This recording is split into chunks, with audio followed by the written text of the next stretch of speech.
Sa isang tahimik na bayan na natatabunan ng matataas na bundok, may isang dalagang nagngangalang Mia. Hindi siya ang karaniwang bida. Siya ang babaeng madalas na nasa anino ng unang pag-ibig ng iba. Ang puso niya ay tila laging nahuhulog sa mga taong tinitingnan siya bilang pangalawang opsyon. Sa kabila ng kanyang masiglang ngiti at mainit na pagkatao, dala-dala ni Mia ang isang tahimik na pasanin ng pagiging laging pangalawang pag-ibig sa buhay ng kanyang mga minamahal. Ang paglalakbay ni Mia sa pag-ibig ay parang isang magandang musika, puno ng saya at lungkot, ngunit madalas na natatabunan ng mga naiwang nota ng hindi natupad na pagnanasa. Ang kanyang mga karanasan sa pag-ibig ay hindi kakaiba, ngunit napaka-personal. Siya ang nanatiling nakatayo, nanonood habang pinipili ng kanyang minamahal ang iba. Iniiwan siyang walang anuman kundi mga alaala at ang tunog ng halakhak na hindi para sa kanya. Ang sakit ng pagiging pangalawang pag-ibig ay hindi lamang isang emosyonal na pagsubok para kay Mia. Ito ay isang malalim na karanasan sa pagkatuto. Sa bawat pagbubukas niya ng kanyang puso, para itong pagbibigay ng isang marupok na piraso ng salamin sa isang tao na maaring hindi ito pangangalagaan ng maayos. Gayunpaman, hindi kailanman nawala ang tapang ni Mia at isinuot niya ang kanyang mga sugat na parang mga medalya ng karangalan. Naniniwala na ang bawat pagkabigo ay isang aral na natutunan. Sa kabila ng paulit-ulit na pagkabigo, nanatiling may pag-asa si Mia. Hinarap niya ang pag-ibig ng bukas ang puso, handang tanggapin ang anumang nakalaan para sa kanya. Ang kwento ni Mia ay hindi lamang isang kwento ng pag-ibig na naantala kundi isang patunay ng katatagan at pag-asa sa harap ng paulit-ulit na emosyonal na pagsubok. Ang mga emosyon ni Mia ay parang isang tela na puno ng makukulay na kulay. Bawat isa ay kumakatawan sa isang kabanta sa kanyang paglalakbay. Ang pag-ibig, para sa kanya, ay isang kakaibang halo ng saya at lungkot, isang sayaw sa pagitan ng pag-asa at kawalan ng pag-asa. Ang kanyang puso ay isang larangan ng digmaan kung saan ang katapatan ay nakikipaglaban sa pagnanasa at ang mga pangarap ay nakikipaglaban sa katotohanan. Ang komplikadong emosyon na ito ay madalas na nagiiwan sa kanya na nakulong sa isang walang katapusang ikot ng pag-asa at pagkabigo. Hindi bago kay Mia ang mga pakikibaka. Bawat araw ay isang hamon habang nilalakbay niya ang komplikado ng mga relasyon. Madalas na pakiramdam na parang isang sumusuportang artista sa kanyang sariling kwento. Nananabik siya sa araw na siya ang magiging pangunahing bida, ang pinili at pinahalagahan. Gayunpaman, may ibang script ang buhay para sa kanya. Isang script na patuloy na sumusubok sa kanyang lakas at pasensya. Sa kanyang tahimik na sandali, lumitaw ang tapat na saloobin ni Mia na parang mga alon sa isang tahimik na lawa. Tinanong niya ang kanyang halaga at nagtaka kung nakatakda ba siyang laging maging pangalawa. Ang mga saloobing ito ang kanyang mga kasama sa pag-iisa. Bumubulong ng mga pagdududa na minsan ay yumayanig sa kanyang kumpiyansa. Gayunpaman, sa gitna ng mga kawalan ng katiyakan na ito, kumapit si Mia sa kumikislap na ilaw ng pag-asa na balang araw, magbabago ang mga bagay. Ang paglalakbay ni Mia ay hindi lamang tungkol sa pag-ibig, kundi tungkol sa pagtuklas sa sarili. Bawat pakikibaka ay isang hakbang patungo sa mas mahusay na pag-unawa sa kanyang sarili. Sa pamamagitan ng kanyang mga pagmumuni-muni, napagtanto niya na ang pagiging pangalawang pag-ibig ay hindi nagbibigay kahulugan sa kanya. Sa halip, ito ay isang bahagi ng kanyang kwento na hindi pa nahahayag. Ang kanyang paglalakbay ay isang patunay sa katatagan ng espiritu ng tao, isang salaysay na hinabi ng mga hibla ng pagtitiyaga at pag-asa. Nakahanap si Mia ng ginhawa sa mga pag-uusap, parehong harapan at sa pamamagitan ng liwanag ng mga digital na screen.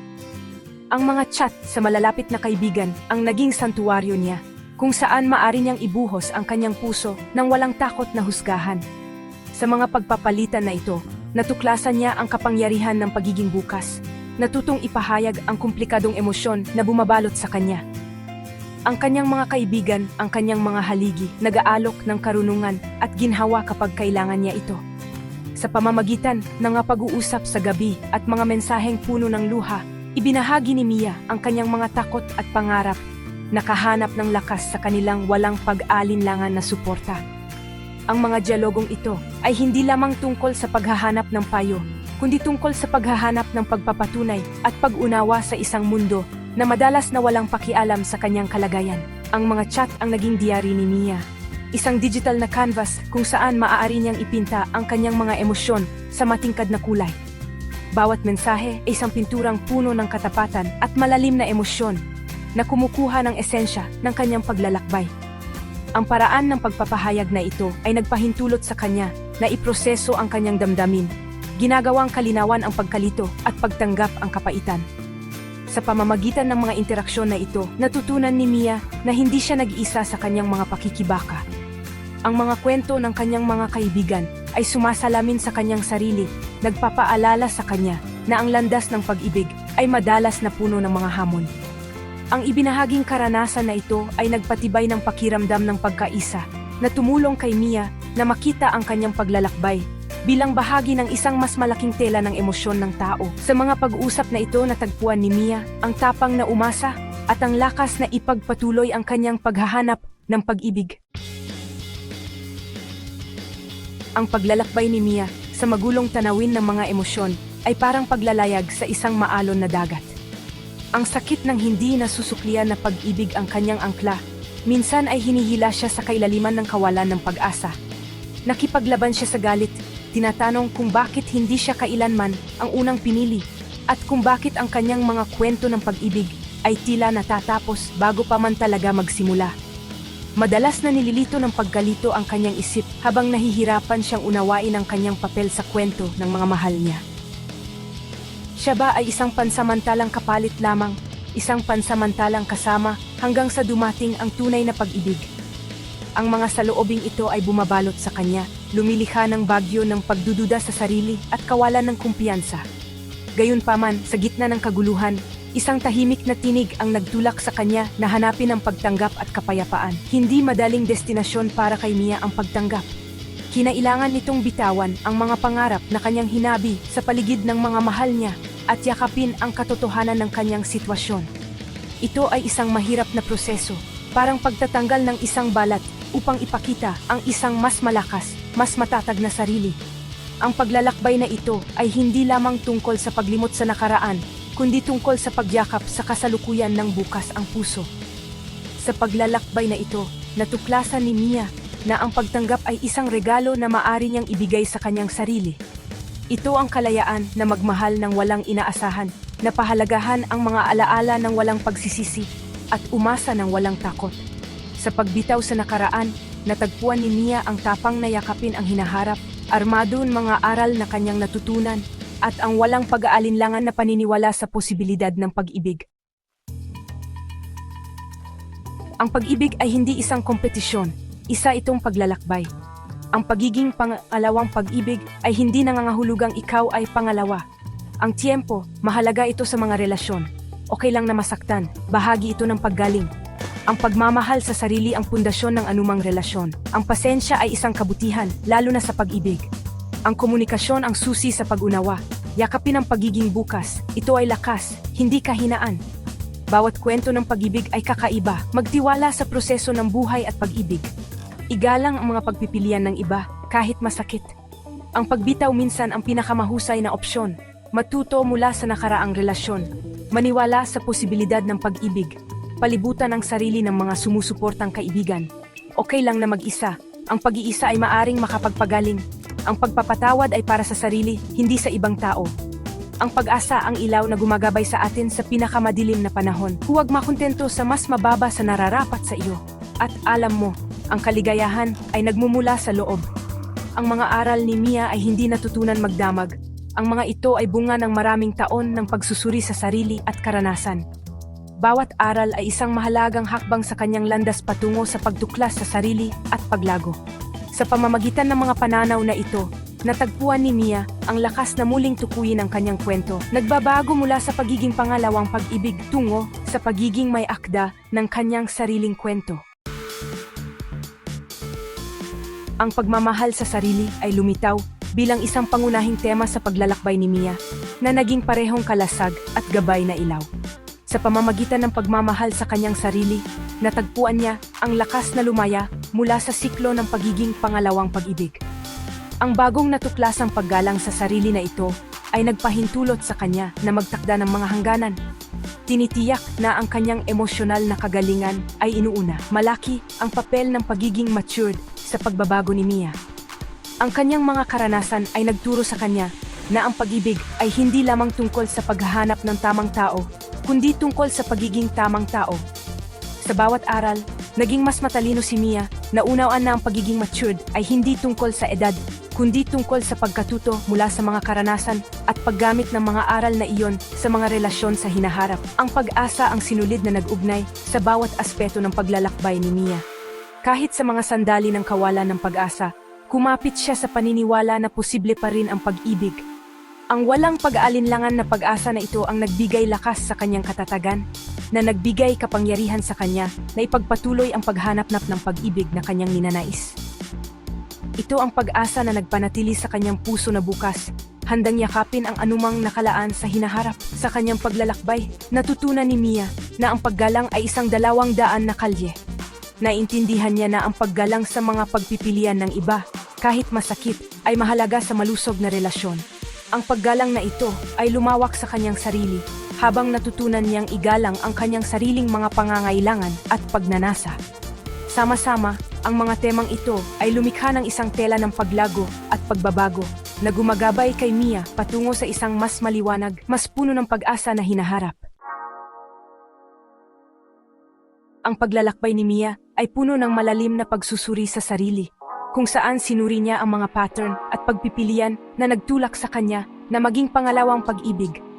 Ang mga sandaling ito ng pagmuni-muni ay parehong hamon at nagbibigay liwanag na nagpapahintulot sa kanya na makita ang kanyang sarili ng malinaw at may habag. Sa pamamagitan ng pagmumuni-muni na tukoy ni Mia ang mga pagbabago na kailangan niyang gawin upang makalaya mula sa nakaraang mga pattern. Ang personal na paglago ay hindi isang tuwid na landas para kay Mia. Ito ay isang serye ng maliliit na hakbang na unti-unting nagpabago sa kanyang pananaw sa pag-ibig at relasyon. Natuto siyang yakapin ang kanyang pagiging individual, naunawaan na ang kanyang halaga ay hindi tinukoy ng pananaw ng ibang tao sa kanya. Ang pagkaunawang ito ay isang katalista para sa pagbabago na nagbibigay kapangyarihan kay Mia na kontrolin ang kanyang kwento. Bawat hakbang patungo sa paglago ay isang tagumpay para kay Mia. Ipinagdiwang niya ang kanyang pag-unlad, gaano man kaliit, kinikilala na ang bawat aral ay naglalapit sa kanya sa pagiging taong nais niyang maging. Ang mga tagumpay na ito ang nagbigay lakas sa kanyang kumpiyansa na nagpapatibay sa kanyang paniniwala sa kanyang kakayahang lumikha ng buhay at pag-ibig na kanyang ninanais. Sa pamamagitan ng pagsusuri sa sarili at paglago, natuklasan ni Mia ang isang bagong pakiramdam ng kalayaan. Hindi na siya nakatali sa mga limitasyon ng kanyang nakaraang mga karanasan, ngunit pinalaya ng mga aral na itinuro sa kanya. Ang kalayaan na ito ay nagpahintulot kay Mia na harapin ang pag-ibig ng bukas ang puso, handang yakapin ang mga posibilidad na naghihintay. Ang kwento ni Mia ay higit pa sa isang salaysay ng pagkabigo at paggaling. Ito ay isang paanyaya para sa mga mambabasa na simulan ang kanilang sariling paglalakbay sa pagtuklas sa sarili. Ang kanyang mga karanasan ay nagsisilbing paalala na ang pag-ibig, bagamat maganda, ay maaari ding maging isang guro na nagbibigay ng mga aral na humuubog sa kung sino tayo. Sa pamamagitan ng paglalakbay ni Mia, hinihikayat ang mga mambabasa na pahalagahan ang kanilang sarili, kinikilala ang kanilang likas na halaga at potensyal. Ang pagpapahalaga sa sarili ay isang paulit-ulit na tema sa kwento ni Mia. Isang tema na sumasalamin sa sinumang nakaramdam na parang pangalawang pag-ibig. Itinuturo ng kanyang paglalakbay na ang pagmamahal sa sarili ay hindi isang destinasyon, kundi isang patuloy na pagsasanay ng pag-aalaga at pagpapatunay sa sariling halaga. Pinapaalalahanan ang mga mambabasa na karapat-dapat sila sa pag-ibig na sumasalamin sa kanilang tunay na halaga, hindi lamang sa kung ano ang handa nilang tanggapin. Ang katatagan at pag-asa ni Mia ay nagsisilbing tanglaw para sa mga naglalakbay sa katulad na landas.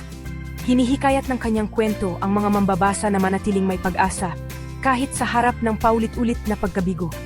Ito ay isang paanyaya na magtiwala sa paglalakbay, naniniwala na ang bawat karanasan, gaano man kasakit, ay isang hakbang patungo sa isang mas maliwanag na hinaharap. Sa huli, ang kwento ni Mia ay isang patunay sa kapangyarihan ng paniniwala sa sarili at pagtitiyaga. Hinihikayat nito ang mga mambabasa na kumapit sa kanilang mga pangarap, pahalagahan ang kanilang pagiging individual, at harapin ang pag-ibig ng bukas ang puso. Sa pamamagitan ng paglalakbay ni Mia, inspirasyon ang mga mambabasa na yakapin ang kanilang sariling mga kwento, kumpiyansa sa kaalaman na sila rin ay karapat-dapat sa pag-ibig at kaligayahan. Habang nakatayo si Mia sa sangang daan ng kanyang paglalakbay, nilingon niya ang landas na kanyang tinahak ng may pasasalamat at pagmamalaki. Ang kanyang mga karanasan ay humubog sa kanya bilang isang babae na hindi lamang matatag, kundi malalim din ang habag at karunungan. Natuto siyang pahalagahan ang kanyang sarili, yakapin ang mga aral ng pag-ibig, at harapin ang hinaharap ng may pag-asa at pag-asam. Ang kwento ni Mia ay isang tanglaw ng pag-asa para sa sinumang nakaramdam na parang pangalawang pag-ibig. Ito ay isang paalala na ang pag-ibig ay hindi lamang tungkol sa paghahanap ng tamang tao, kundi tungkol sa pagiging tamang tao. Sa kanyang paglalakbay, natuklasan ni Mia na ang pinakadakilang kwento ng pag-ibig ay ang isinusulat niya para sa kanyang sarili, puno ng pagmamahal sa sarili, paggalang at pag-asa. Habang lumubog ang araw sa isang kabanata ng kanyang buhay, handa si Mia na simulan ang isang bagong pakikipagsapalaran, armado ng kaalaman at mga aral na kanyang natutunan. Alam niya na ang pag-ibig sa lahat ng anyo nito ay sulit na habulin, at ang kanyang kwento ay malayo pa sa katapusan. Nang bukas ang puso at may pag-asa ang espiritu, humakbang si Mia, handang yakapin ang anumang nakalaan sa hinaharap. Ang paglalakbay ni Mia ay isang patunay sa kapangyarihan ng pagbabago ng pag-ibig at katatagan. Inspirasyon nito ang mga mambabasa na maniwala sa kanilang sarili, pahalagahan ang kanilang mga natatanging kwento, at kumapit sa pag-asa na ang pag-ibig sa lahat ng anyo nito ay laging abot kamay. Sa mata ni Mia, nakikita natin na ang bawat pagtatapos ay simula lamang ng isang bagong simula, puno ng walang katapusang posibilidad at ang pangako ng pag-ibig.